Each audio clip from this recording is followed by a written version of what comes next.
And now, more from Amanda Knox, the American college student who sat for an interview for the first time last night. She has spent nearly 6 years fighting the accusation that she killed her roommate in Italy. She was a tabloid obsession there, portrayed as a presumptuous, promiscuous American. And all day, you have been writing us. It's a kind of Rorschach test of reactions. Did you kill Meredith Kercher? No. Were you there that night? No. I wasn't there. So many of you wrote us, a lot of you outraged at the lack of concrete evidence against her. The fact that in the bedroom of the murder, that bloody shoe print, that handprint, the DNA found on and inside Meredith Kercher's body, all belonged to a man with a known criminal record, Rudy Gaudet. Not one speck of DNA in that room from Amanda Knox. Police say she must have cleaned it. That's impossible. It's impossible to see DNA, much less identify whose DNA it is. But you also wrote us you're still puzzled by her strange behavior after the murder. She says she was just off balance and immature. At the police station, she says she was stretching, but a female officer testified she did cartwheels. I never did a cartwheel. I did do the splits. Again, you can see that this does not look like grief, does not read as grief.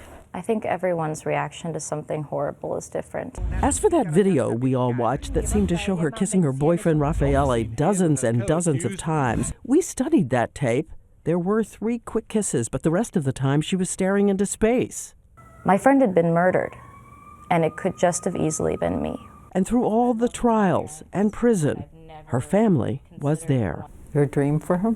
To come out and be happy and know that she's safe and know that she's loved. Well, I think adding on to that is also having the Kercher family clearly understand that Amanda and Raphael had nothing to do with the loss of their daughter, and having them find closure for themselves. And this as a distant memory? No, it will never go away.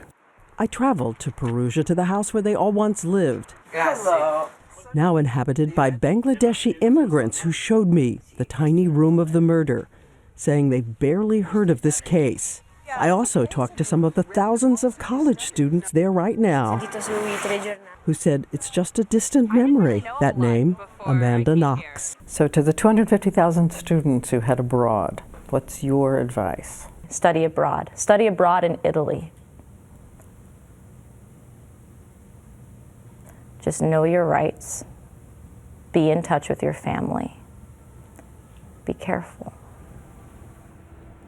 And Amanda Knox says she hopes in years to come that she will be finished with this case, have a family of her own. And she said she will tell her children to look closely at anything they put on their websites as if it could be used to destroy them.